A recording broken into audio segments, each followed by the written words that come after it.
The dark step of writing hate into law, the Hindu Chaudhary Cha Singh, the former Prime Minister, made a proposal to Prime Minister Jawaharlal Nehru in 1954.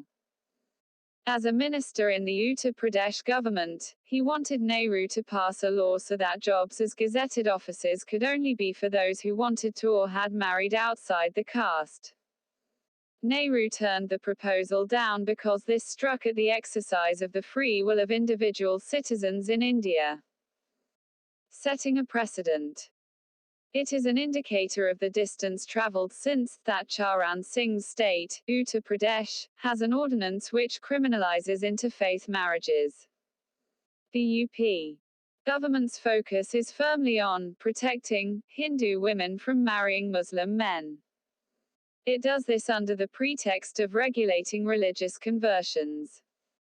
The law in UP has already set a precedent for other states ruled by the Bharatiya Janata Party, BJP, such as Madhya Pradesh.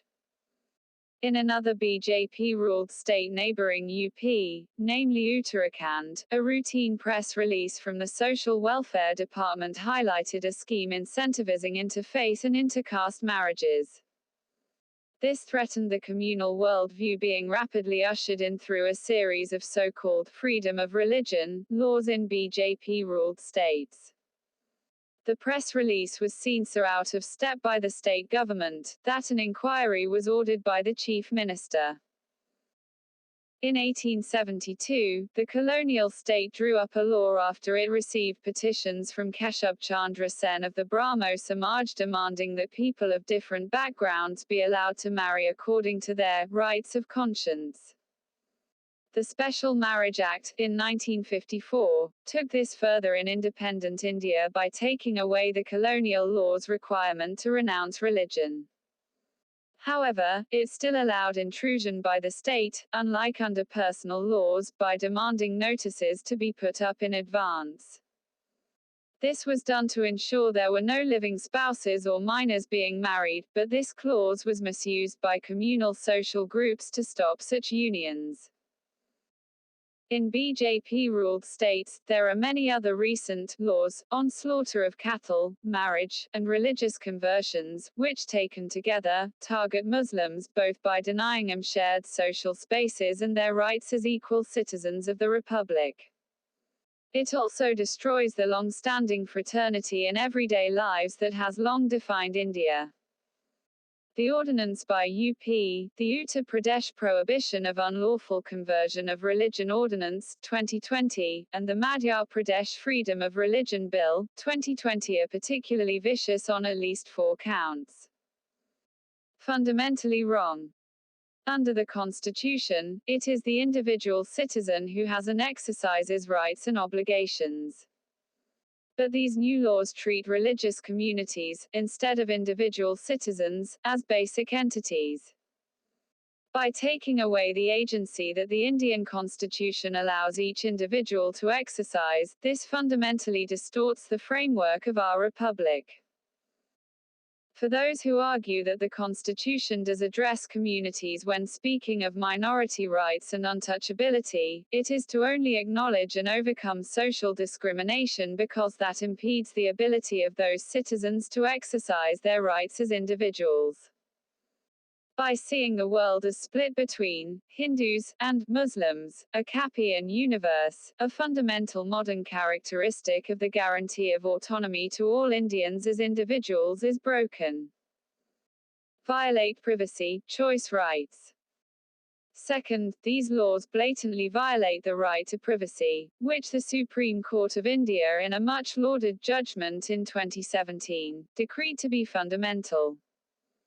The level of state interference in a civil union, which is a solemnization of a relationship between two individuals, breaches the basic structure of the Constitution. Third, the provisions impede the exercise of an individual's right to choose her faith without seeking state sanction. Under these new laws, everyone, from the police, local administration and communal groups and families, are given ample time to interfere and deny the individual, without any locus to do so. In matters of change of profession, nationalities, electoral choices and even political parties, no such interference is brought into play. The ruling by the Supreme Court, 1977, which upheld earlier restrictions to convert by the states of Madhya Pradesh and Odisha, said it did so to penalize conversion by force, fraud or by allurement. The other element is that every person has a right to profess his own religion and to act according to it. Any interference with that right of the other person by resorting to conversion by force or allurement cannot, in our opinion, be said to contravene Article 25(1) of the Constitution of India, as the article guarantees religious freedom subject to public health. By making propagation contentious, the 1977 ruling pushed back freedoms in Article 25, so the mass conversion of Dr. R. Ambedkar to Buddhism could invite a jail sentence. Instead of rescinding the 1977 ruling, these laws further criminalize an individual's choice of faith. Fourth, the basis of the new law is deeply patriarchal. The nightmare that India traversed in the 1920s, with competitive communalism fanning charges of Hindu betis in North India being taken away like cattle, are being relived now. The pernicious myth of love jihad, where adult women are seen as property, is not just a pamphlet or WhatsApp message. It is now the law.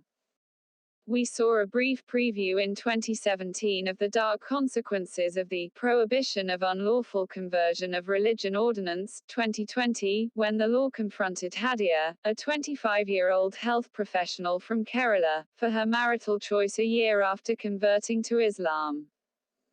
This law targets Muslim men, but is also a living hell for Hindu women. Cost of inaction. It is with good reason that India is said to have effected a social transformation, thanks to the values spelt out and written into the law of the Republic.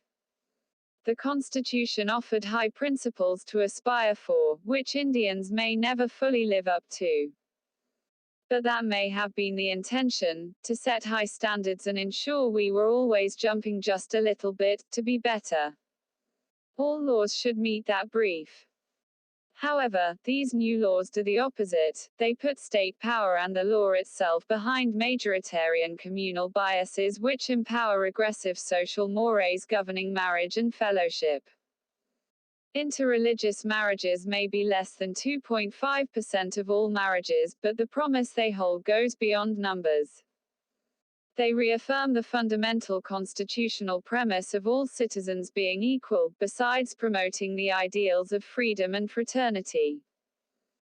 It is diabolical. To fan rumors of love jihad, even as the government confirmed in Parliament that there was no evidence of it, is diabolical. But more than that, it is downright dangerous as it seeds mistrust, and changes fundamental and basic ground rules that all plural democracies must live by. It is for the court to suo motu strike these laws down if it wants to preserve the basic structure of the constitutional edifice. In September 1935, when Hitler enacted the Nuremberg race laws, it was fear of the Miskling or the German Jewish children of mixed descent that haunted the Nazi mind obsessed with purity. At 50% Jew and 50% Aryan, they were a threat to Nazi ideas. Closely linked to preventing such marital and sexual unions was the Nazi belief in dodgy eugenics. The tragedy was that these laws were not protested enough when they were enacted.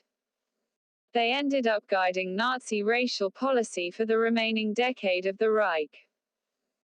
We must never forget the price a society and a country pays for writing hate into law. Seema Chishti is a journalist based in New Delhi.